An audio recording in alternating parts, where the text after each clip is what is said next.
Mais voilà, et parce que c'est enregistré, j'ai trouvé plus sage d'écrire un texte de présentation pour être sûr de n'oublier personne. Et parce que c'est enregistré, vous allez retrouver la conférence en ligne dans les prochains jours ou les prochaines semaines si vous voulez l'entendre à nouveau. Donc, c'est avec plaisir que je vous accueille en grand nombre et avec un enthousiasme débordant. Donc, vous l'avez demandé, vous l'avez, bienvenue à la première conférence à Québec du cycle de conférences de Salon Double, qui a débuté à Montréal à l'automne dernier, qui a fait escale récemment à Ottawa. Je voudrais d'abord remercier ceux et celles qui ont permis la tenue de cet événement aujourd'hui. Le Centre de recherche sur le texte et l'imaginaire Figura, le Centre de recherche interuniversitaire sur la littérature et la culture québécoise, les éditions Nota Bene, la librairie Pantoute et le Studio P. Pour ceux et celles qui se retrouveraient ici par hasard ou pour se protéger du froid, parce que c'est une journée assez froide, Salon Double est une revue en ligne qui se consacre à la littérature contemporaine. Elle a été créée en 2008 à l'initiative du Centre de recherche sur le texte et l'imaginaire Figura de l'Université du Québec à Montréal et de la chaire de recherche du Canada en littérature contemporaine de l'Université Laval. Le comité de rédaction se compose d'Amélie Paquette, directrice, ce soir absente, de Simon Brousseau, directeur adjoint qui est au son, de Pierre-Luc Landry. C'est bon. De Pierre-Luc Landry, qui est également absent, et de moi-même, Viviane Asselin, pardon. Je me permets de souligner également la venue de deux nouveaux membres, Marie-Hélène Voyer, qui prend les photos en arrière, et de Gabriel Tremblay-Godette, qui est absent ce soir également. Les lectures que Salon Double diffuse sur le web se situent entre la critique littéraire et l'article scientifique. C'est dans cet esprit d'ouverture que s'inscrit la série de conférences mise sur pied à l'automne 2010. L'idée est de créer un espace stimulant et accessible pour échanger sur la littérature contemporaine. C'est là le défi lancé ce soir à René Audet, professeur au département des littératures à l'Université Laval et titulaire de la chaire de recherche du Canada en littérature contemporaine. Sa conférence s'intitule « Raconter en miettes, un nouvel art du bref, » et sera suivie d'une période de questions et de discussions. Donc, je cède la parole à René en le remerciant de casser ainsi la glace sans jeu de mots ce soir.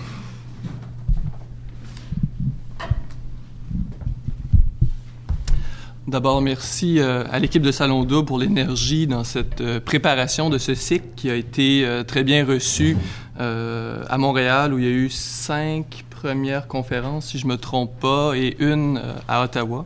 Et donc, on entreprend ici un petit cycle de 3 conférences. On vous donnera les renseignements. Vous les avez dans les dépliants, évidemment, devant vous. Avant, tout était simple. C'est toujours facile à dire quand on commence. Il y avait des romans, des œuvres longues et nobles, et il y avait des nouvelles, des textes brefs, plus près, certains diraient, de l'artisanat ou de l'exercice. Le long, le court. Le roman, c'est ce monstre de totalité. Bon, c'est une caricature, évidemment, mais ça demeure néanmoins la forme étalon. Un livre, une grande histoire, un texte qui coule, un monde qui nous habite. Et on peut, si vous me permettez une parenthèse, c'est pas juste au passé, parce que le roman sert également de modèle aujourd'hui pour baliser la façon de coder les livres numériques. Donc, on est tout à fait encore dans la perpétuation de ce modèle du roman comme l'étalon du livre. Je ferme la parenthèse. Néanmoins, le roman n'est pas un exercice uniforme ou une pratique totalement lissée. C'est là qu'on retrouve une grande variété d'expérimentations, des variations profondes, des styles disparates, des parcours aux topographies toutes plus singulières les unes que les autres. Néanmoins, on le reconnaît, on le nomme, et l'étiquette est utile pour désigner certains sous-ensembles de corpus. De la même façon, on reconnaît la nouvelle, quelques pages, une histoire serrée, des personnages peu nombreux, et elle est rarement vue sans la compagnie de ses semblables. André Carpentier aimait dire que la nouvelle ne vient jamais seule. Le long, le court. Pourtant, il y a bien des œuvres qui ont échappé à cette bipartition, que ce soit pour des questions de longueur. Il y a des textes intermédiaires, parfois on les nomme novellas, où on pourra voir sur le Kindle d'Amazon bientôt des singles, donc des textes de longueur intermédiaire qui ne sont pas des courtes nouvelles ni des romans. Et donc, il y a ce créneau-là qui existe. Des œuvres qui échappent à cette bipartition entre le long et le court, du point de vue du roman, de la nouvelle, pour des questions d'appartenance générique, parce que certains seront des fragments plus poétisants, plutôt essayistiques ou plutôt à connotation descriptive, qu'on pense au caractère de la Bruyère, au conte de Ferron, au papier collé de Georges Perros, aux fractions de Jean Marcel ou au traité de Pascal Quignard. Il y a des œuvres qui échappent évidemment parce qu'ils vont refuser les étiquettes qui sont souvent trop connotées. Le long, le court. Néanmoins, il y a une forme de consensus autour de ces repères. Vous avouerez que c'est commode, notamment pour l'histoire littéraire et pour l'école. La poétique narrative regorge de possibilités. Pourtant, les textes ont eu tendance à se concentrer dans le domaine fictionnel et narratif autour du roman et de la nouvelle. Aujourd'hui, je t'ai pour dire ce soir, mais il fait pas noir. Donc ce soir, je m'intéresse à ces deux pratiques à la fois, ou plutôt à aucune d'elles, puisqu'on sort de cet exercice de catégorisation. Il y a des formes hybrides, distinctes, qui s'affirment, des œuvres qui jouent avec la longueur et la brièveté, avec les fractures et l'accumulation. Un travail singulier s'y observe, des modalités pour réinventer le dialogue entre la forme discursive et le monde s'affirment tranquillement. C'est pour moi une façon d'appréhender la littérature contemporaine. J'ai un intérêt particulier pour la poétique plutôt que pour des thématiques obsessionnelles. Ainsi, je m'oppose à une certaine forme de critique qui est omnubilée par le moi ou par le réel dans la sphère contemporaine. Ainsi, ce qui m'intéresse, c'est de se demander comment est-ce qu'on peut lire, comment est-ce qu'on peut comprendre des projets littéraires comme ceux, entre autres, de Pierre Liergeau. Au tout début de sa carrière, un recueil construit comme Tu attends la neige, Léonard, et en fin de parcours, du moins la fin que l'on connaît pour l'instant, le dernier roman de Pierre Liergeau, Conséquences lyriques, qui est un roman très éclaté, qu'il dit lui-même, un roman baroque. Comment est-ce qu'on peut lire une construction par épisode, comme on retrouve très fréquemment chez Dany Laferrière ou chez Éric Chevillard? Comment est-ce qu'on peut comprendre cette accumulation de petits textes qu'on retrouvera dans plusieurs ouvrages de Pierre Michon ou chez Régis Geoffrey? Plus encore, la question est, est-ce que c'est du pareil au même? On a des manifestations qui sont apparentées, un livre, plusieurs textes ou fragments, du moins, qui sont marqués par une certaine forme de discontinuité. C'est donc à cette poétique du pluriel que je m'intéresse et je vous en propose ce soir quelques miettes. Dans mon regard, et ça viendra structurer un peu la conférence, il y a deux mouvements ou deux poétiques qui me paraissent en place. D'abord la question de la diffraction et ensuite la question de la brièveté. Et ça me permettra de conclure ensuite sur leurs effets de ces deux mouvements, de ces deux poétiques, sur la capacité des œuvres aujourd'hui à raconter. Donc, un premier temps, la question de la diffraction.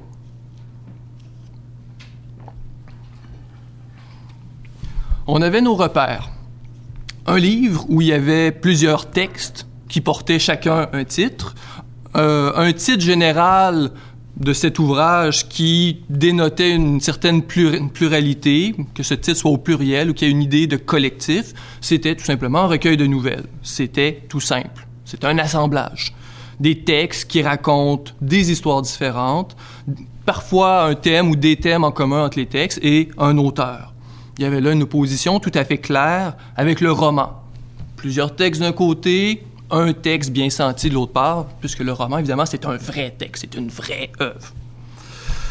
Avec les années 80-90, on observe une attirance réciproque entre ces deux formes.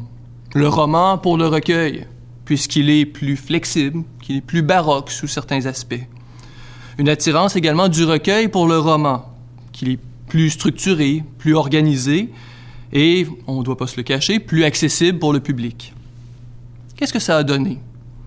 Ça a donné des recueils très organisés, qu'ils soient organisés autour d'un personnage, qu'on pense à Caravane d'Élise Turcotte, où on a le personnage de Marie qui revient de texte en texte et qui vient donc donner une certaine forme d'unité à travers l'œuvre. Des recueils organisés autour d'une communauté ou d'un certain espace-temps, qu'on pense au récit de Médilo d'Anne Legault, que j'aime beaucoup, où on a cette ville de Médilo qui est la ville de Montréal, dans une ère post-apocalyptique et où il y a toute une communauté de personnages qui sont rassemblés en un même lieu. Des recueils organisés autour d'une circonstance. Un exemple intéressant est celui des Lettres du Baron de Jean-Christophe Duchon-Doris, qui a eu le concours de la nouvelle au début des années 90.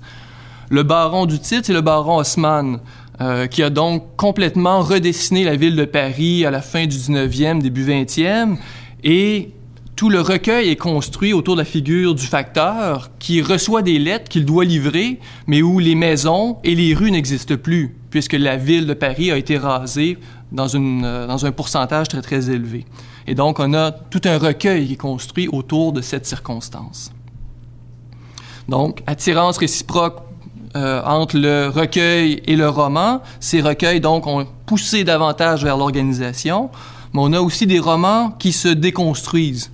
Sans aller du côté de la nouvelle tout de même, il ne faut pas aller si bas. C'est donc assez discutable comme argument. Pensons aux Vies minuscules de Pierre Michon, où on a 8 textes, une voix, une unité relativement forte, une dimension autobiographique qui émerge tranquillement à travers les textes. Qu'on pense à L'odeur du café de Dany Laferrière, où on a un ensemble d'épisodes relativement brefs, une mosaïque de petits événements, de petites anecdotes autour d'un avatar de Laferrière dans sa jeunesse, qui est surnommé Vieux-Zo, avec sa grand-mère Da, et qui habite à Petit-Goâve. Donc là aussi, toute une construction autour de petites parcelles, mais où la continuité reste à établir. Ou de façon plus soft, si l'on veut, qu'on pense aux 3 histoires parallèles de Nikolsky, Nicolas Dickner, où on a un roman, oui, 3 trames qui se construisent et qui viennent tranquillement entrer en contact, qui sont tangentes, mais qui vont jamais complètement venir se réunir. Donc, dans les années 90, il y a une montée marquée de ces expérimentations. Au Québec, l'instant même est certainement une figure très importante parce qu'on a un déplacement tranquillement vers le milieu des années 90, depuis des recueils qui étaient relativement organisés, mais qui vont être vraiment plus tentés par la figure ou par la cohérence romanesque. Donc, c'est une figure importante, mais qui n'est pas quand même exclusive. En France, le phénomène sera beaucoup plus diffus. On va le repérer en le désignant comme des recueils de récits brefs, mais on n'aura pas davantage de façon de le désigner ou de le saisir. Ce qu'on va noter quand même assez rapidement, outre une dimension souvent liée au biographique, à l'autobiographique, à l'histoire, on va voir que ces recueils de récits brefs sont marqués par une inventivité générique assez phénoménale. Donc, assez rarement désignés par une même étiquette. On aura des récits, des romans au pluriel, des narrats, des vidas, des fictions, des variations, des romances. Et on s'aperçoit que tout écrivain qui entre dans cette forme va tenter de lui donner une étiquette qui lui sera singulière, presque à la façon d'un sous-titre. Donc, des recueils qui rêvent d'être romans, des romans qui se prennent pour des recueils. Certains vont être ainsi identifiables, mais généralement, on aura là un magma indifférencié. Cette distinction, en fait, est une lubie de critique en mal de typologie supplémentaire, mais c'est un autre problème. On a donc des œuvres avec une dominante narrative, ces œuvres racontent, et avec une dimension plurielle plus ou moins marquée, mais néanmoins présente. Que peut-on en dire? Comment peut-on les lire? C'est là mon pari. Ma visée, c'est de voir plutôt le processus qui est à l'œuvre et pas nécessairement d'essayer de définir ce qu'est ce genre. Essayez donc d'expliquer cette mosaïque interne, de voir ce qui contraint l'écriture, de voir quelle dynamique est en place. Dans ces représentations du monde, on le sent très rapidement, l'unité est absente ou inappropriée complètement. Il y a un éclatement des visions, des rôles, des personnages, des histoires. La voie narrative, la fable, sont passées comme à travers un prisme. Elles sont diffractées, d'où cette idée donc de parler de la diffraction pour expliquer le phénomène qui est à l'œuvre. Dans cette diffraction, il y a un élément poétique qui est relativement prédominant, vous le sentez venir, c'est la question de la discontinuité. Donc le fait qu'on n'a pas là quelque chose qui est tressé, qui est véritablement de l'ordre du continu. Une discontinuité comme une brisure du filet du discours, comme un fragment. Pascal Quignard rappelle bien que cette idée du fragment est associée étroitement à la discontinuité, à l'interruption. Et c'est même l'étymologie du mot fragment, il le rappelle, qui est de mettre en pièces, de mettre en miettes. Parfois, cette discontinuité sera extrêmement perceptible. J'aime bien l'exemple d'Éric Chevillard pour montrer comment cette discontinuité peut être prédominante. J'ai pris 2 ouvrages qui se suivent à peu près dans la production de Chevillard, La nébuleuse du crabe et Un fantôme. Ça, c'est Un fantôme qui a été publié d'abord. Tous les 2 reprennent un même personnage, qui est le personnage de Crabe, C-R-A-B, qui est donc le protagoniste de ces romans, mettez des guillemets virtuels. Un protagoniste qui, devant l'absurdité du monde, se complaît dans la folie. Ça commence assez mal. Et à l'intérieur de ces ouvrages-là, donc, on a des segments multiples qui sont juxtaposés, mais qui ne se suivent absolument pas. Je vous en donne quelques exemples pour le plaisir. Vous allez voir que c'est quand même pas... il n'est pas simple à suivre. La marraine de Crabe a déposé dans son berceau une éphéméride contenant autant de feuilles, exactement que sa vie comptera de jours. Au début, Crabe en détachait une chaque soir, consciencieusement, qu'il froissait, puis il s'amusa à en arracher 2 ou 3 d'un coup. Et par lassitude encore, par défi ou par jeu, ou simple négligence, il lui arriva de rester plusieurs semaines sans y toucher. En sorte qu'il ne sait plus du tout où il en est aujourd'hui.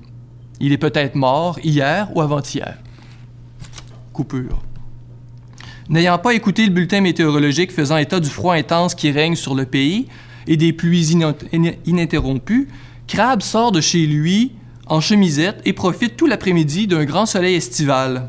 Par ignorance, exactement. Il pourrait se tenir un peu au courant de l'actualité. Segmentation, donc. La même obscurité répond à l'éternelle question du jour. Crabe tâtonne jusqu'à son lit. Étendu sur le dos, il observe la lune au dehors, car ce n'est sûrement pas l'œil de bœuf de sa chambre qui roule cette prunelle de lynx. Il la fixe obstinément, sans ciller. Il concentre toute son attention sur elle, sa fière chandelle et la dernière terre ferme, espérant ainsi soustraire sa pensée à l'attraction intérieure, mais rien n'y fait.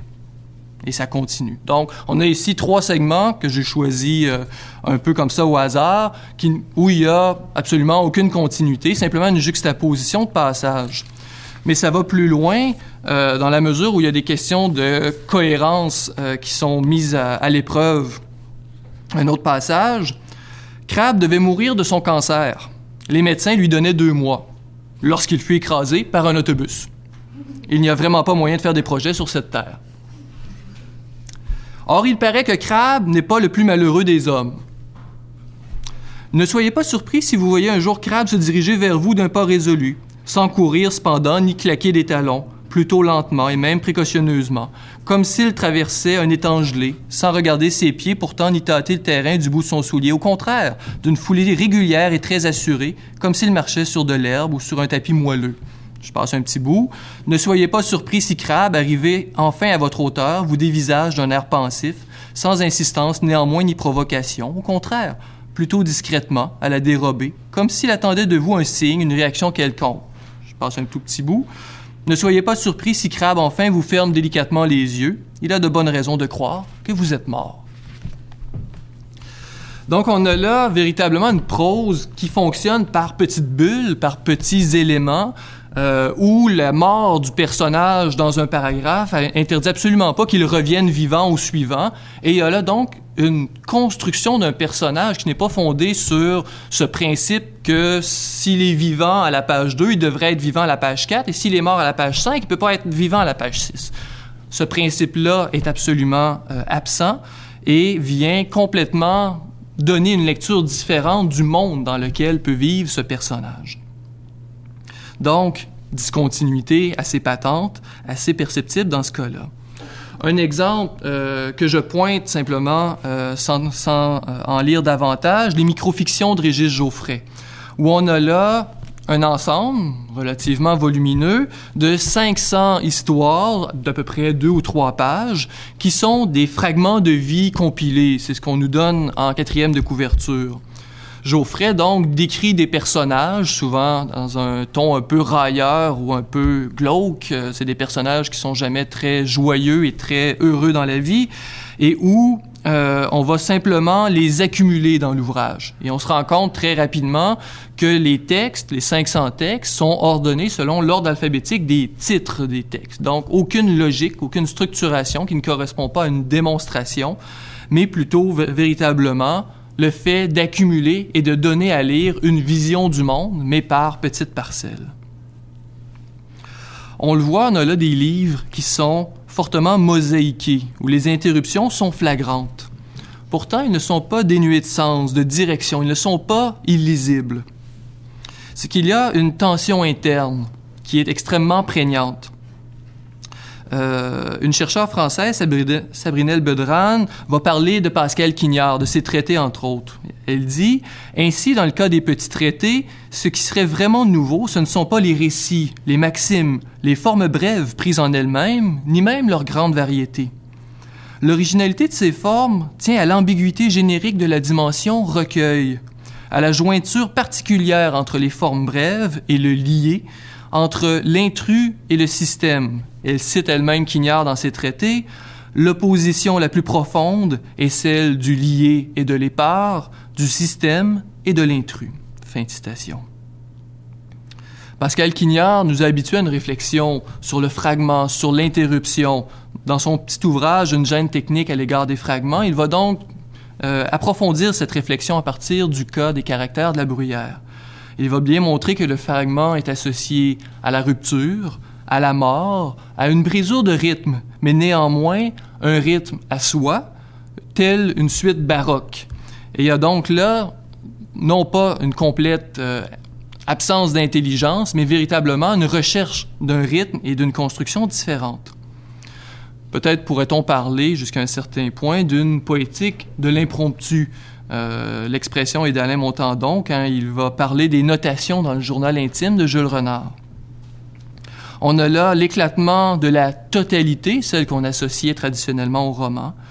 Éclatement, donc, qui est lié à cette idée de la diffraction et qui conduit donc à une grande variété d'œuvres. Pour vous en conduire sur 2 terrains connexes sur cette question de la diffraction, mais qui montrent bien toute la variété qui est possible. Si on va du côté des œuvres numériques, des œuvres hypermédiatiques, on a également cette expérimentation qui est extrêmement présente. Je prends un titre d'exemple, une œuvre d'Andy Campbell qui a mise en place autour de 2000, qui s'appelle Fractured, où on a une représentation qui mélange texte, vidéo, animation. Donc, c'est une œuvre en flash où on a un personnage qui tombe tranquillement dans la folie et on a une représentation visuelle de cette fragmentation du soi. L'œuvre elle-même met de l'avant ce thème et où on va véritablement naviguer et essayer de recomposer un peu l'histoire et la cohérence du personnage à travers ses lectures. Donc, un exemple du côté du numérique, mais il y en a évidemment à l'appel de ce côté-là, mais également du côté du roman-roman, si on peut dire. Des œuvres romanesques massives. Quand on parle de massif, il y a ce genre-là, là, relativement perceptible, et également pour nos auditeurs, qu'on pense au classique House of Leaves de Mark Danielewski, qui est une œuvre de papier qui est fondée donc sur le principe un peu de l'hypertexte, où il y a une plongée à l'intérieur de la fiction, mais un travail absolument délirant sur la mise en page. Donc il y a des fragments de texte qui sont inversés, qui sont présentés, qui viennent briser la continuité matérielle du texte sur les pages. Mais de façon peut-être un peu moins explosive, mais néanmoins sonore, cet ouvrage qui est tout à fait fascinant, qui est The Selected Works of T.S. Pivet de Rafe Larson, qui est un jeune Américain qui a publié un grand roman qui est tout à fait sympathique. C'est l'histoire d'un jeune garçon de 12 ans qui habite dans le Montana, qui est cartographe de façon assez spectaculaire et qui se retrouve pris dans un imbroglio parce qu'il fait des dessins et des cartographies scientifiques qu'il va expédier au Smithsonian Museum. Et un de ses collaborateurs, qui est un prof à l'Université du Montana, va l'inscrire dans un concours de dessin technique au Smithsonian et il va gagner. Ce qui fait qu'il se fait appeler chez lui en disant « Ben, venez chercher votre prix, puis on va attendre de vous, chers collègues universitaires, un grand discours. » Et donc, le jeune garçon de 12 ans, tout fébrile, commence par dire « Non, non, j'y serai pas », finalement décide d'y aller, sans le dire à personne, saute dans un train de marchandises et va donc traverser les États-Unis et finalement aller faire son discours au musée. Jusque-là, on a un roman, cette espèce de dimension épique, mais ce qu'il y a d'intéressant dans le bouquin, ici j'ai la version française, c'est qu'on a constamment, en marge de l'ouvrage, toutes sortes de compléments graphiques qui sont souvent des images qui sont attribuées aux personnages de T.S. Pivet. On a des cartes, on a des petits passages de texte qui sont des compléments d'information, des anecdotes, une explication par rapport à un élément du texte qui en lui-même n'est pas nécessairement très parlant. Et plus encore, de longs passages à partir à peu près de la moitié du roman, qui sont des extraits d'un carnet de sa mère, qui est elle-même une entomologiste absolument délirante. Et le jeune garçon va se rendre compte que ce carnet, qu'il croyait être un carnet de terrain de l'entomologiste qui cherche la Saint-Sidelle vampire, finalement est l'histoire reconstituée de son arrière-grand-mère qui est venue dans l'Ouest et qui était géologue elle-même. Et donc, le jeune garçon va faire un peu un retour aux origines par la lecture de ce carnet, mais qui nous est livré tel quel, comme un artefact à l'intérieur du roman. Donc, vous voyez qu'on a des échappées constantes hors du texte, qu'elles soient graphiques, qu'elles soient textuelles. On a la reprise d'extraits de ce carnet, de ce journal de la mère du protagoniste, un peu en poupée russe à l'intérieur de l'ouvrage. Il y a toute une dimension, donc, de patchwork, où les pièces annexes sont souvent des anecdotes, mais ce ne sont pas des pièces autonomes, comme on retrouvera, disons, dans un recueil de nouvelles, où généralement chacun des textes se lit pour lui-même.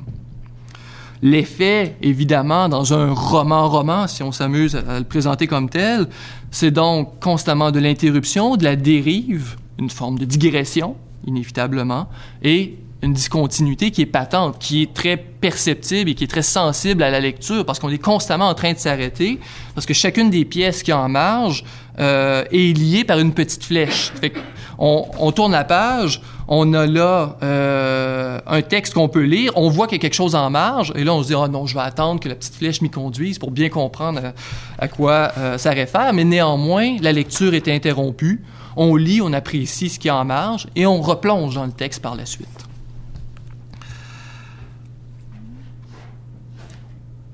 Donc, cet élément de diffraction, c'est vraiment le premier volet d'une poétique qui nous permet de mieux comprendre les œuvres qui fuient, de toute évidence, les conventions génériques. On voit donc une performance à l'œuvre dans ces œuvres, centrée autour de cette interruption, de cette fragmentation, de cet éclatement. Mais il y a également une seconde dimension poétique, un deuxième mouvement, comme je vous le présentais un peu plus tôt, qui est trop souvent négligé et souvent caricaturé, qui est la dimension de la brièveté, qui sera donc le deuxième temps de cette conférence.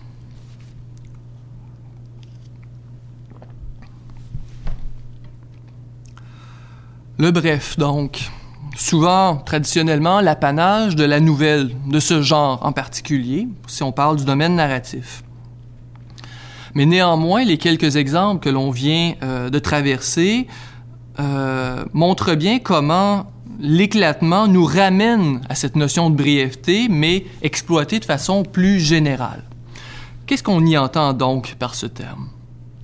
La conception générale de la brièveté, si on s'amuse à être un peu ironique, c'est le manque de souffle. La nouvelle est souvent désignée comme le genre pour asthmatique. Pour poursuivre un peu le clin d'œil, je vous prends un petit extrait des Anges mineurs d'Antoine Volodine qui s'amuse lui aussi avec cette idée. Je cite: « Comme son public ne réagissait plus, et comme tout était défunt jusqu'à l'horizon et au-delà, il lui arriva de ne pas articuler l'anecdote jusqu'au bout, ou de n'en souffler qu'une ébauche. Mais, bon an, mal an, il formulait quotidiennement quelque chose de nouveau. Il disposait ses narrats en tas de 49 unités. C'est donc la structure des Anges mineurs de Volodine. C'est une évocation un peu ironique, donc, de cet asthme qui est associé à la nouvelle et à sa brièveté. Et, si je m'amuse à faire un drôle de lien, la quotidienneté du geste, on nous disait qu'il formulait quotidiennement quelque chose de nouveau. Cette quotidienneté rappelle une certaine critique qui a été formulée à l'égard de Philippe Delerme. Donc, dans une critique qui est parue dans un journal, on disait « Delerme n'est pas un romancier, c'est un hebdomadaire », faisant évidemment référence au volume de publication et au caractère insatiable de Delerme qui publie coup sur coup, ouvrage sur ouvrage. Donc, outre le reproche d'un volume de publication trop important et inversement proportionnel à la densité de l'écriture, prétend-on, on a là quand même un exemple intéressant de cette brièveté. Vous vous rappelez la première gorgée de bière et autres plaisirs minuscules? Je pense que c'est aussi le cas ce soir. On a là un ensemble de petits textes qui sont dans la vogue du minuscule, du bref, du concis, et qui me paraît tout à fait symptomatique, peu importe l'évaluation de la qualité de la chose, tout à fait symptomatique de la recherche qui est propre aux dernières décennies. Brièveté, c'est une notion, une mesure qui est toujours relative. Mary-Louise Pratt, dans un article il y a déjà quelques années, nous disait que la brièveté est un écart par rapport à une norme. On revient au long et au court, et donc à cette longueur normale que l'on associe au roman, et donc la nouvelle, qui est brève parce qu'elle est plus courte relativement que le roman. Et si dans 50 ans, nos romans ont 50 pages, ben, nos ouvrages qui seront brefs en auront 2. Et si les romans, de façon générale, en ont 600, ben, un texte de 200 pages pourrait être qualifié de bref. Donc, c'est une mesure tout à fait relative. Elle est relative, donc, parce qu'elle évolue avec le temps. Rappelez-vous, à titre d'illustration, les nouvelles américaines du 19e siècle qui pouvaient faire plusieurs dizaines de pages, et même aussi du côté du domaine russe où on se rendait souvent à une centaine de pages et qu'on désignait sans vergogne comme étant des nouvelles, et donc des textes brefs. C'est sûr qu'à côté de Crime et Châtiment, bon. Aujourd'hui, au Québec, si on s'amuse à essayer d'évaluer cette brièveté par rapport à la production nouvelière, on voit qu'il y a un resserrement à peu près à un gabarit de 5 à 7 pages, dans une brochette, disons, de 3 à 12, mais une nouvelle, souvent, aura à peu près 5 à 7 pages, de temps de développer quelque chose, mais de pouvoir refermer relativement rapidement. Mesure relative, donc, est-ce que ça en fait un terme opératoire? On peut voir, mais néanmoins, c'est pas ici, encore une fois, une question de définition, plutôt que de son caractère utile ou de ce qu'elle nous révèle. Sont associées à la brièveté certaines vertus, ou du moins une certaine performance. Si on se rappelle d'Edgar Allan Poe, il plaidait qu'est associée à la nouvelle une unité d'effet. Edgar Allan Poe disait, vous avez une nouvelle, vous êtes capable de mettre en place une tension ou une émotion, et vous êtes capable de la maintenir à travers tout le texte. Il y a donc cette unité qui va être maintenue à travers tout le texte. D'autant qu'on pouvait, selon son dire, lire une nouvelle at one sitting. Donc, la qualité principale de la nouvelle, c'était qu'on pouvait s'asseoir dans son fauteuil et traverser l'entièreté de l'œuvre en une seule fois, et donc sentir que cette tension, cette émotion, ce rythme était maintenu à travers tout le texte. On voit donc que la matérialité est favorable à un effet constant et maintenu. Autre vertu placée de façon générale, la capacité de la brièveté, de la nouvelle souvent, parce qu'on va les confondre très généralement, d'évoquer ou de concentrer, de réduire. On est donc là du côté de l'idée du miniature, du minuscule. On va pouvoir mettre en place des portraits par touche rapide. Et élaborer un microcosme, donc, avec cette idée de la synecdoque, où on va avoir un petit monde autour de quelques personnages, mais qui sera emblématique de la réalité beaucoup plus large, du monde beaucoup plus large dans lequel ça se trouve. cette idée que la brièveté nous permet d'aller à l'essentiel, où on a une efficacité stylistique ou rhétorique.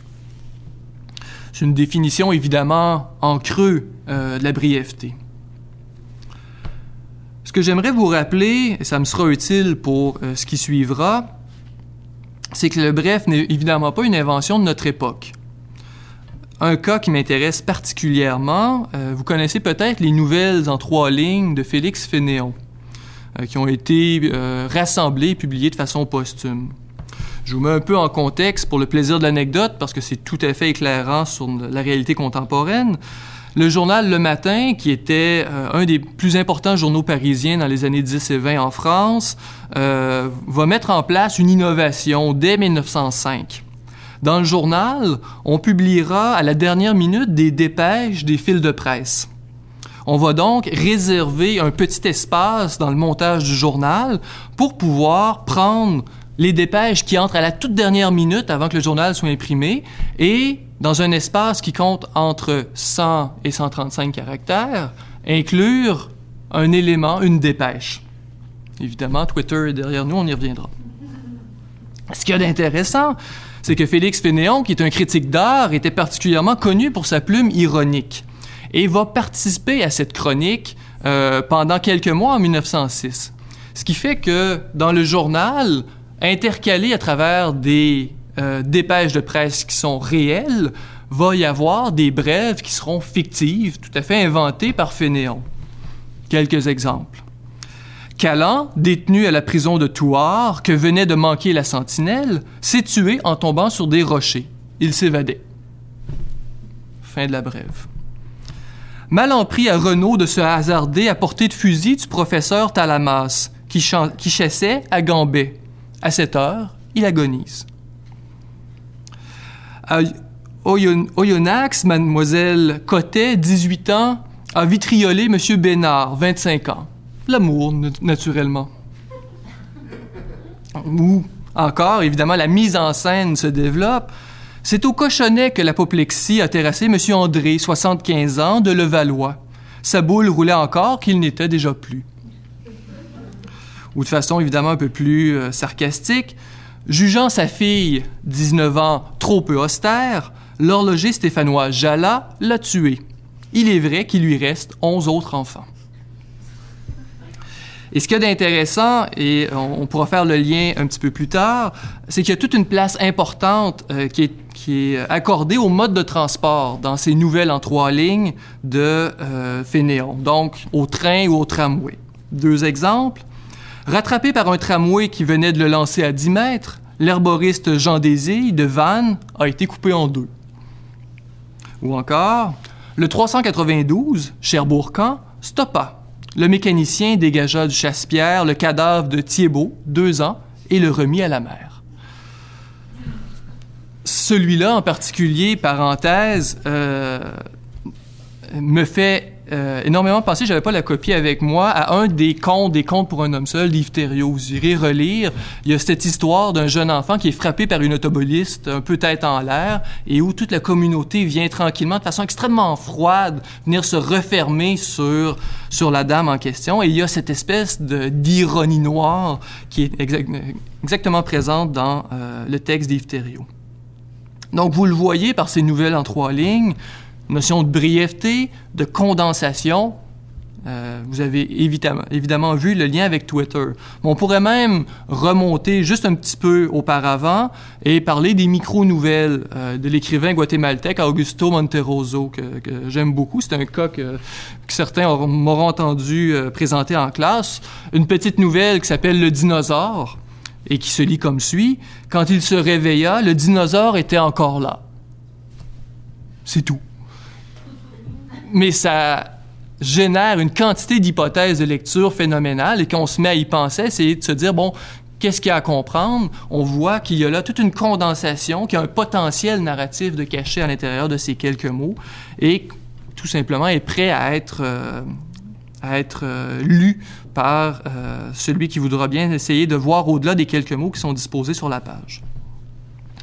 Donc, on parle parfois aujourd'hui de twittérature, ou donc de littérature qui est associée à Twitter. C'est une voie d'exploration qui est possible. Pour ma part, je préfère de beaucoup quand la technologie est un peu masquée, quand elle est complètement intégrée, qu'elle est soumise à l'impératif d'écriture, donc où il n'y a pas une démonstration explicite en disant « Voici, je fais œuvre sur Twitter ». Un texte récent est très intéressant de ce point de vue. Il s'intitule « Accident de personnes » de Guillaume Vissac. Vissac est témoin à répétition de tentatives de suicide, les accidents de personnes, donc dans les transports en commun en France, dans le métro ou le RER, et tranquillement, il se met à les consigner. Je vous cite un petit extrait de la présentation. « Un jour, l'un d'entre eux, un de ces accidents, m'a fait arriver 2 heures en retard dans mon boulot de l'époque. Ce jour-là, l'idée d'en faire quelque chose, de prendre des notes, et l'écriture de la toute première. La prise de notes a duré 1 an et demi. Toutes ces notes, ou la plupart, ont été écrites directement, embarquées soit dans les wagons, soit sur les quais, au téléphone portable classique, ensuite via l'iPhone. Et il y a donc toute une entreprise organisée autour de ce projet-là. Il voit très rapidement que c'est tout à fait le format de Twitter, donc des notes à peu près 140 caractères ou moins, mais il attend. Il va organiser toute cette matière, faire le ménage, réécrire les fragments. Et en décembre 2010, il va créer un compte sur Twitter, à personne, et il va publier aux heures de pointe des transports tous ces accidents de personnes qu'il a donc écrits par lui-même, tous ces portraits de personnages qui se sont précipités volontairement ou parfois rarement involontairement devant des rames de métro ou du RER. Il va donc pendant, je crois, 1 mois et demi ou 2 mois, publier tous ces textes de moins de 140 caractères. Il va y avoir donc un public qui va être fidèle et qui va constamment lire ces brèves. Et ensuite, il va les rassembler, il va les annoter, il va faire des notes en bas de page, établir des liens entre certaines des figures pour constituer l'œuvre, le roman, je ne sais pas, qui s'appelle « Accident de personnes ». Je vous en donne quelques exemples tout de même. Chacun des segments, ou du moins de certains rassemblements de certaines entrées, vont être intitulés « Celui qui ». Donc, celui ou celle qui endure. Mourir, pas une épreuve, mais performance. Combien de rames sur ma charogne avant qu'enfin mon pouls se taise? Celui qui a le sens du sacrifice. Si on trouve un colis suspect dans la prochaine station, ou même les 8000 prochaines, je veux bien être celui qui ira déballer. Celui ou celle qui est à bout. Faut pas dire au bout du rouleau, faut dire au bout de la rame. Faut pas dire qu'on est mort, faut dire qu'il faut l'être. Celui ou celle qui hésite. Mon saut contre les rails et par choc est un test. Qui me tendra la main cette fois? Qui me plaquera au sol? Celui ou celle qui suit sans se poser de questions. Mouton, je suis les pas de celui qui précède, les couloirs sont bondés. Mais que faire si sa course est celle d'un futur suicidé? Ceux qui conduisent. Le conducteur sait. Il sonne en voyant tordre les corps au bord des quais. Sauf qu'il ne sait pas. Sonner, c'est un signal et il attire. Celle qui recommence. Je suis morte 30 fois cette semaine, revis chaque jour la même journée. Elle se termine toujours au bout du tunnel, plein phare, rideau. Et enfin, en dimension un peu métafictionnelle, celui qui appelle à lui les morts pour les mettre en fiction. Cherche viande malade de suicidaire plastique pour reportage photo. Urgent me contacter avant passage à l'acte. Un peu macabre, vous direz, mais on peut comparer avec Fénéon, qui avait cette nouvelle en 3 lignes. Gare de maçon, Mourou eut les jambes coupées par une machine. Voyez donc mes pieds sur la voie, dit-il, et il s'évanouit. On est tout à fait dans le même régime. On le voit, on a là toute une galerie de portraits, une description qui est prédominante, des voix des personnages qui jouent un rôle très central. On a des variations infinies sur un thème ou un motif qui est très spécifique. Jusqu'à un certain point, on a les microfictions de Geoffrey qui sont réduites à l'extrême. Mais est-ce qu'on a là une brièveté à l'extrême? L'étiquette importe peu. Ce qu'il faut noter, ce qui m'intéresse, ce que ça change sur la capacité de dire ou de raconter le monde. Donc, à titre de dernier temps, un peu cette question de la narrativité dans ces œuvres éclatées. Raconter en miettes, donc, tel est le destin des œuvres qu'on en a croisées ensemble ce soir. Le geste de raconter, que suppose-t-il? Il suppose de prendre des événements, de montrer comment ils sont liés, de les structurer autour d'un personnage. Ricoeur disait, si on caricature un peu, le récit est une configuration des actions dans un temps humain. Que peut la littérature contemporaine dans cet objectif millénaire visant à raconter le monde? Il n'y a pas de réponse toute faite, parce qu'évidemment, tout est en mouvement. Il y a néanmoins quelques pistes qu'on peut essayer d'identifier. Donc, pour cette réflexion sur la narrativité, 3 pistes que je vous propose. La première, l'épisodisation. On a observé donc une discontinuité, une fragmentation. Inévitablement, ça conduit à une segmentation du récit. Mais les œuvres ne souffrent pas d'illisibilité pour autant. Pourquoi?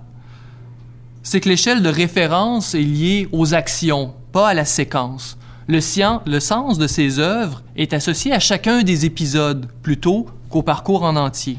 On le voyait bien avec Éric Chevillard dans La nébuleuse du crabe. Chaque portion de texte dit quelque chose et se réfère à l'ensemble. Mais l'ensemble ne vient pas dicter comment le sens est construit dans l'œuvre en entier. Ça rejoint tout à fait l'idée d'une poétique de l'impromptu qu'on signalait tout à l'heure. Donc, ce découpage avec des effets de contraste. La conséquence, c'est qu'il y a une prolifération de l'intérieur, une forme d'effervescence narrative à l'intérieur même de l'œuvre, qui conduit inévitablement à une certaine logique d'amplification. Il y a des excroissances, des digressions, un peu à la Larsen dans Spivett. Mais cette amplification, elle n'est pas contradictoire avec la brièveté. C'est qu'il y a multiplication des fragments, oui, mais chacun de ces fragments vient se définir par sa brièveté.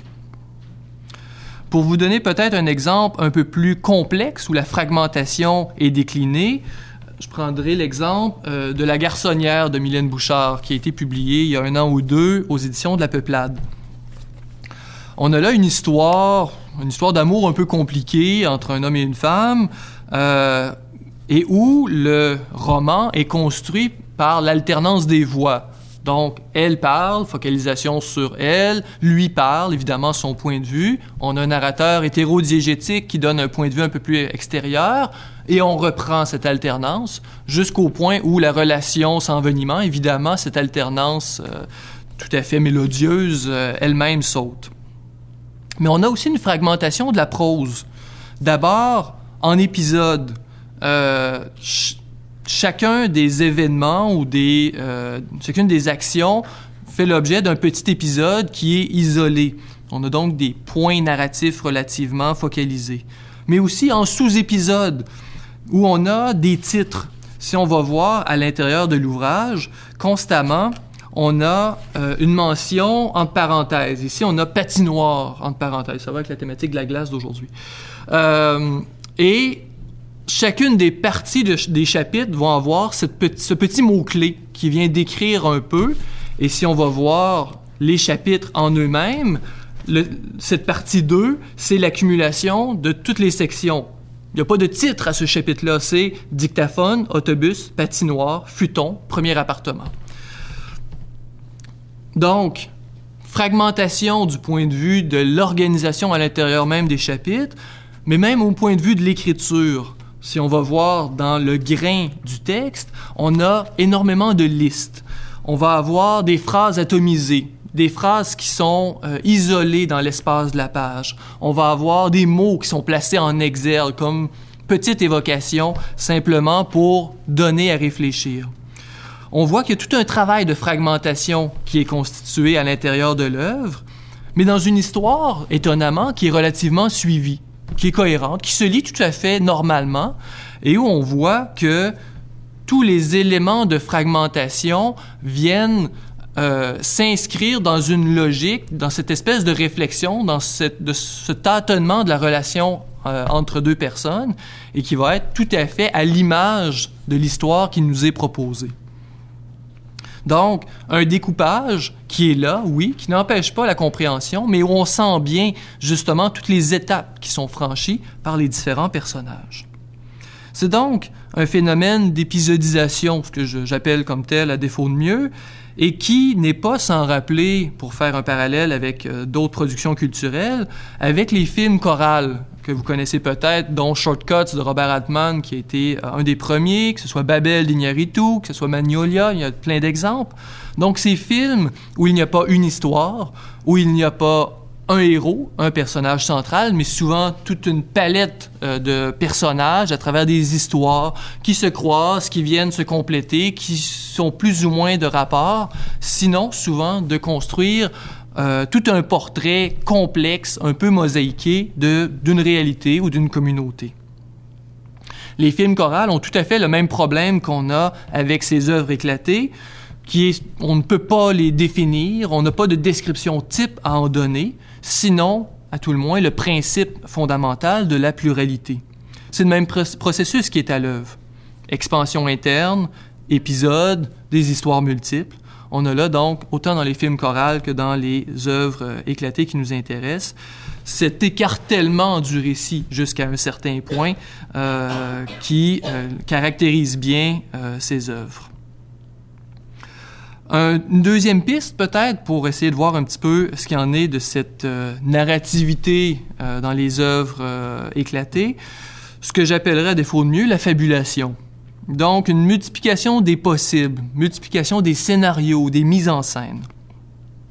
C'est que les ouvrages diffractés favorisent une vision éclatée du monde. Plusieurs personnages, plusieurs points de vue, mais aussi, très généralement, un regard plus global sur cette multiplicité d'approches. Il y a une forme de défocalisation. Je ne sais pas si la narratologie nous l'autorisera, mais du moins, prise de distance par rapport aux personnages. Il n'y a pas un héros, il n'y a pas un regard qui est privilégié, et certains seront heureux de pouvoir soutenir que c'est là une posture postmoderne, avec la fin des grands récits, etc. C'est une lecture possible, mais à laquelle je ne tiens pas nécessairement. Ces ouvrages, donc, vont souvent proposer une fiction du réel, par ces scénarios, par des mises en scène qui sont multipliées. Il y a constamment des hypothèses qui sont proposées à propos du monde.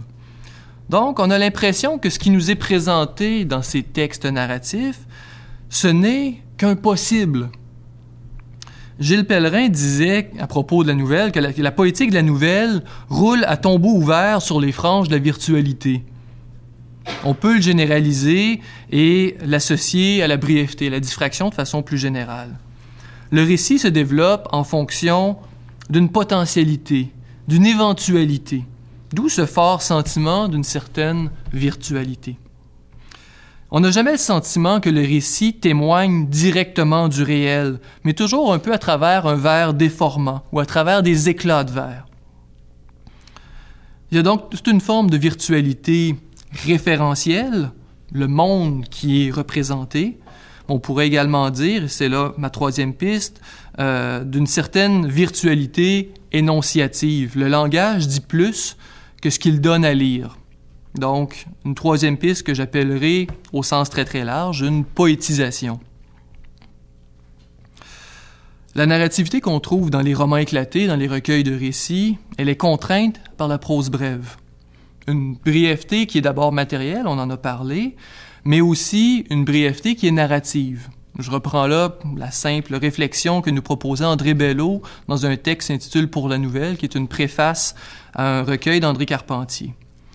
Il montre bien que la brièveté, c'est pas nécessairement un résultat, un nombre de mots, mais une manière d'écrire. Bello nous dit « le court et le long, ce sont deux catégories esthétiques ». Et la nouvelle déplace notre intérêt. Avec le roman, on est davantage du côté de la conscience du héros, mais avec la nouvelle, et donc avec le bref, on va davantage se recentrer sur l'événement. Par conséquent, dans le texte qui sera centré sur l'événement, qui essaiera de raconter de façon brève, on aura soit une extrême économie narrative, donc une description des lieux et des actions qui est vraiment réduite au minimum, ou on aura une fulgurance luxueuse du poème. Évidemment, on pense aux poèmes en prose, et ce caractère évocateur du langage poétique, mais qu'on peut retrouver également dans la nouvelle, parce qu'il y aura tout un travail sur l'image. Et pourquoi pas, clin d'œil à Twitter, à Fénéon et à Roland Giguère, faire écho à ce petit poème, L'homme à la paille dans l'âge de la parole, qui a 104 caractères. Il vécut 20 ans avec une paille dans l'œil, puis un jour il se coucha et devint un vaste champ de blé. On a là, comme le dit Diane-Monique Davio, une histoire brièvement racontée. C'est un mode énonciatif, nous dit Gérard Desson. Il y a deux effets possibles de cette économie, de ce jeu sur le caractère poétique du langage. Une certaine ambiguïté de la visée narrative, parce qu'on va tranquillement décaler parfois du côté de la description, de l'essai, de la relation de faits. Inévitablement, quand on réduit les moyens du récit, il y a le danger donc de tomber à côté du récit, donc de construire un texte narratif qui a une dominante davantage essayistique ou descriptive. Mais c'est pas nouveau. Simplement en clin d'œil aux gens du Krill, si on va voir dans l'Heure des vaches ou dans les récits du terroir, on avait tout à fait des textes qui se voulaient narratifs, mais qui ne racontaient rien, qui étaient dénués d'intrigue et qui donnaient plutôt à voir la réalité du terroir plutôt que de raconter des histoires en tant que telles. Fin de parenthèse. Donc, l'effet de cette économie, soit une ambiguïté sur la dimension narrative, soit un vide à combler, une participation accentuée du lecteur qui est demandée. Gilles Pellerin, encore, nous dit que la nouvelle a une poétique de la dérobade, que l'auteur va inviter le lecteur à combler les vides en disant « Je te donne quelques pistes, à toi de compléter ». C'est la portée singulière de la prose brève qui se définit jusqu'à un certain point comme un espace de réflexion. Et je laisse le dernier mot à Jeanne Demers, qui, à propos de la brièveté, nous rappelle l'importance enfin accordée au blanc, donc au silence, qui contribue à sa clôture, le détache du contexte et en constitue comme une sorte d'écho porteur de réflexion et d'émotion. À ce nouvel art du bref, je cède donc la place et le silence qu'il convient.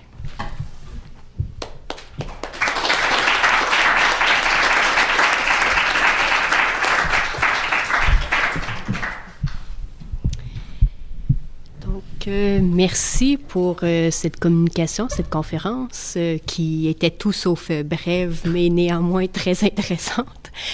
Donc, on passerait une période de questions ou de discussions de façon très, très libre, même si la formule le permet plus ou moins apparemment.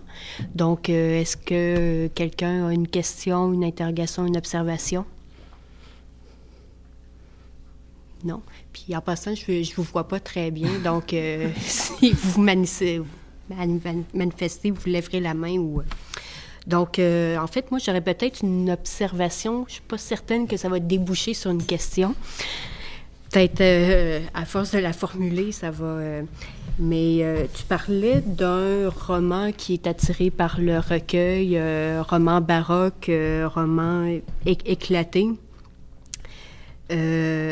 Mais en partant du principe, en fait, que le roman est considéré ou était considéré comme une totalité, comme un tout. Mais c'est ça, en fait, c'est une certaine conception du roman, mais d'autres le considèrent au contraire comme un genre un peu qui fourre-tout, qui permettrait tout, qui offre toutes les possibilités. Donc je ne sais pas si tu as réfléchi à la question, parce qu'à vrai dire, la façon dont tu l'envisages, c'est orienté un peu au départ, en fait. C'est sûr, évidemment, qu'on est dans une caricature qui a visée pédagogique, donc d'essayer de grossir un peu les traits, ça nous permet de voir un petit peu plus les rapports entre les formes. Ce qui a aussi tordu dans cette façon de présenter les choses, puis je dois l'avouer candidement, c'est que on présuppose qu'il y a un roman qui préexiste à l'histoire et qu'on le déconstruit volontairement. Ce qui est évidemment pas le cas, parce que généralement, les écrivains vont décider de construire de telle façon en choisissant donc une esthétique qui va être un peu plus baroque ou qui va choisir donc de pas faire un filet du discours, mais de le construire autrement. C'est donc un mélange d'une poétique un peu historique où on va considérer que le roman avait cette mission donc de traverser ce que peut vivre un personnage, ou donc d'accompagner la conscience du héros à travers une série d'événements qui avaient comme habitude de se présenter sous la forme d'un texte continu avec un enchaînement et un certain développement, la dimension épique au sens très très général, et de voir un tout petit peu que les œuvres que l'on a aujourd'hui qui sans balance d'être désigné comme roman ou comme recueil. Bon, non, il n'aime pas ça se faire appeler recueil parce que c'est un peu dévalorisant, mais qui ne tiennent pas à une étiquette générique, vont être héritiers jusqu'à un certain point de certains réflexes d'écriture. Donc, d'aller voir Leif Larsson avec cette dimension épique de cette traversée des États-Unis, mais qui est constamment en train d'exploser dans tous les sens. Il y a des feux d'artifice qui trémoussent tout au long de l'histoire, et on se demande finalement est-ce qu'on va réussir à arriver au bout du parcours. Ben, il y a inévitablement le roman qui est là derrière, avec cette idée donc d'un accompagnement du héros, mais il y a aussi tout ce travail d'accompagnement de l'histoire par des digressions, par des excroissances, ce qui fait que on a là une manifestation qui est différente de la généralité qu'on peut faire par rapport au roman dans le passé. Donc, le roman à la Beckett vient sûrement un peu bousiller tout mon argumentaire, mais je ne crois pas que le roman à Beckett soit représentatif de l'idée générale qu'on peut se faire du roman, disons, au 19e et au 20e siècle. De toute façon, c'est Quignard qui parlait de... En fait, qui considérait la rupture comme une mort. Mm-hmm. Donc... Les auteurs eux-mêmes véhiculent d'une certaine façon cette idée de mort du roman qui passerait par le fragment.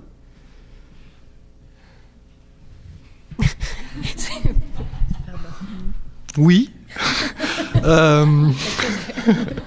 Ben... Non, mais ça peut être bref, là. Juste... Prochaine question.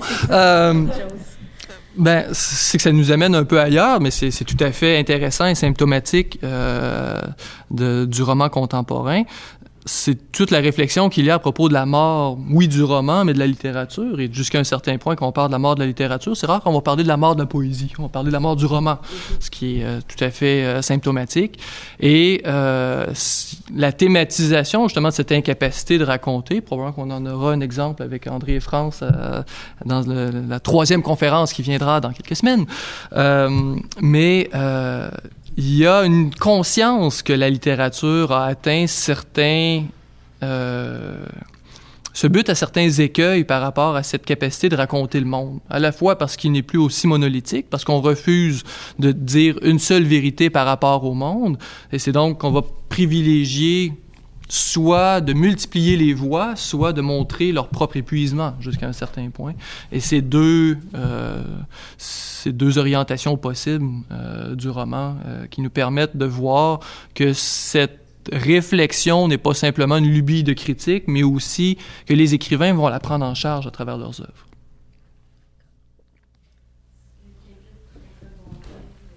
Moi, j'ai une petite question simplement pour te relancer, René. Tu as rejeté un peu rapidement du revers de la main l'hypothèse de la condition postmoderne, bon, avec la fin des grands récits. Puis là, je t'écoute parler, tu viens de dire, bon, on en a fini avec cette vision du monde monolithique, c'est-à-dire avec des projets qui structuraient la société, bon, etc.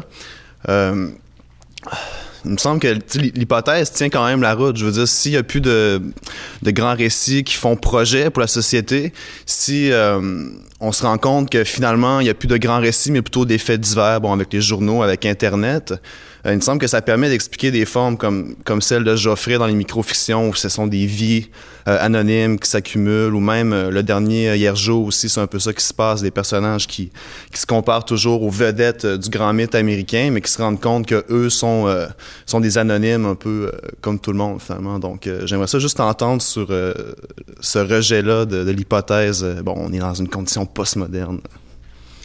C'est pas tant l'hypothèse ou les fondements idéologiques de la postmodernité que je rejette comme, disons, une conception trop appliquée de la postmodernité associée à un corpus. Autrement dit, de dire, on est là dans un corpus typiquement postmoderne qui a tel trait.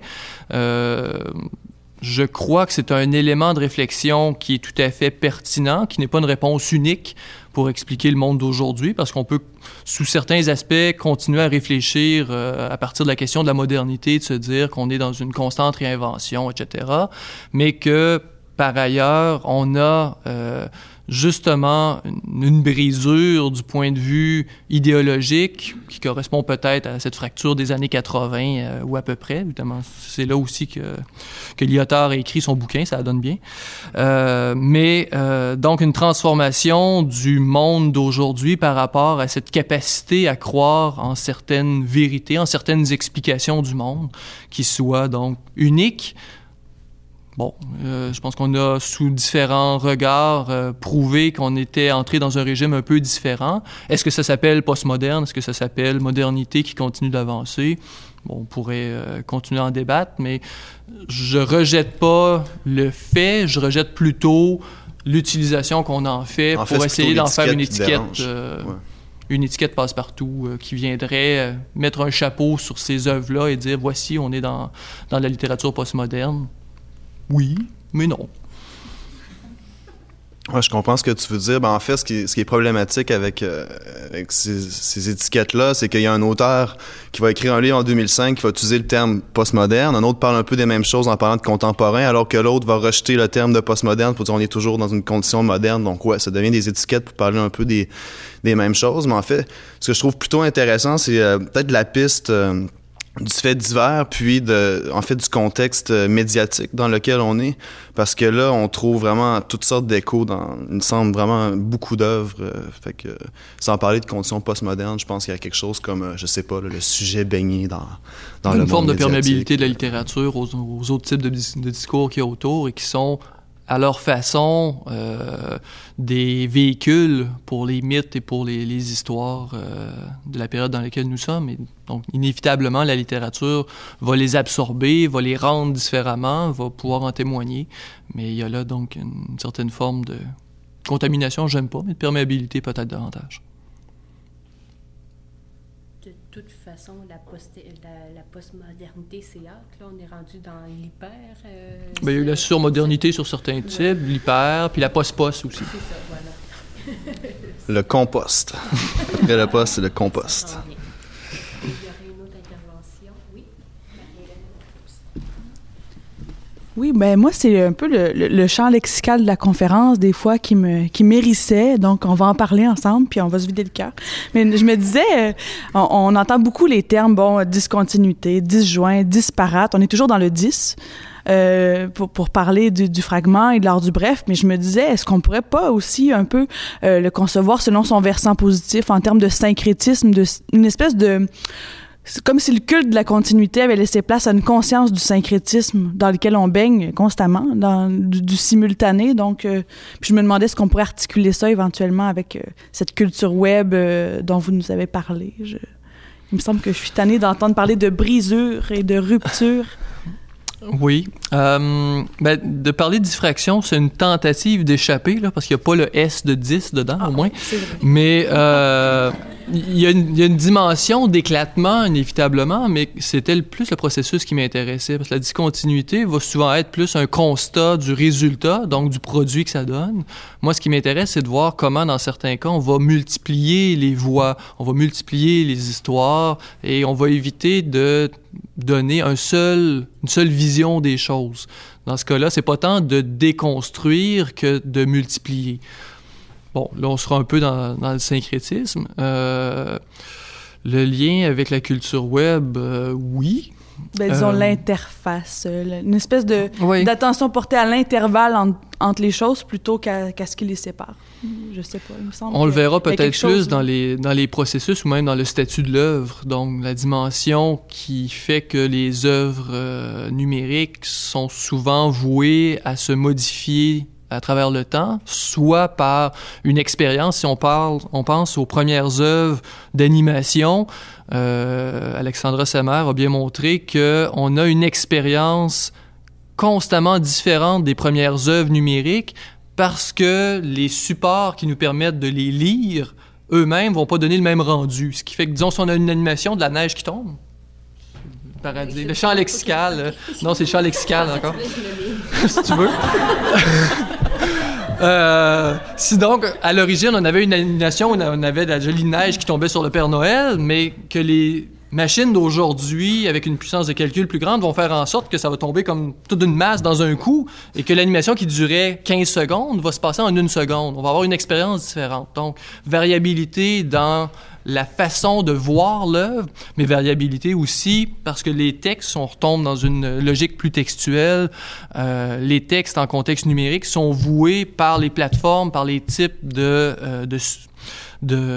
contextes où on va les publier, vont être voués à être réutilisés, réécrits, modifiés. On est, dans le paradigme du work in progress, si on veut, mais donc quelqu'un qui va faire œuvre sur blog ou par Twitter va récupérer, va réécrire, va proposer sur un autre support, et c'est peut-être davantage dans cette mouvance-là qu'on peut voir que l'idée que sous-tend une œuvre ou sa proposition esthétique va être vouée à se transformer avec le temps. On n'a pas cette espèce de fermeture ou de finitude qu'on a sur le papier où on va davantage sacraliser l'état d'un texte. Bon, je finis d'écrire, je l'ai envoyé à un éditeur, bon, il existe.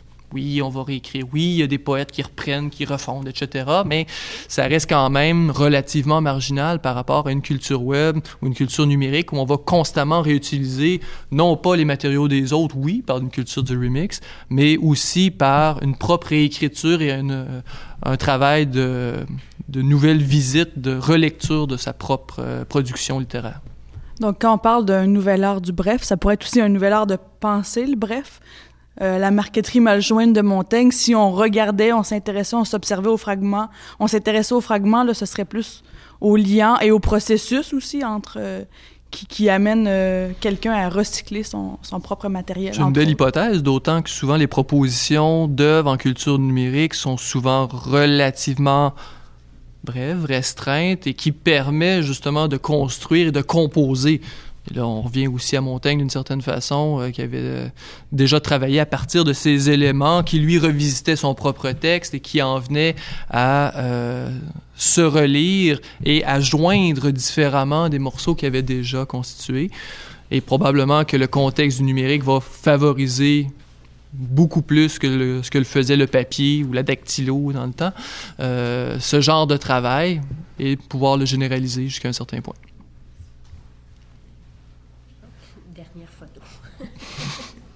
C'est bon. D'autres interventions, je vous retiendrai peut-être pas plus longtemps. Certains ont... Oui, ça va. Donc, merci de votre présence. Merci, René, de ta communication. La prochaine communication aura lieu ici, même heure, le 31 mars. C'est également un jeudi, par le professeur Benoît Doyon-Gosselin, qui nous entretiendra des littératures de la francophonie.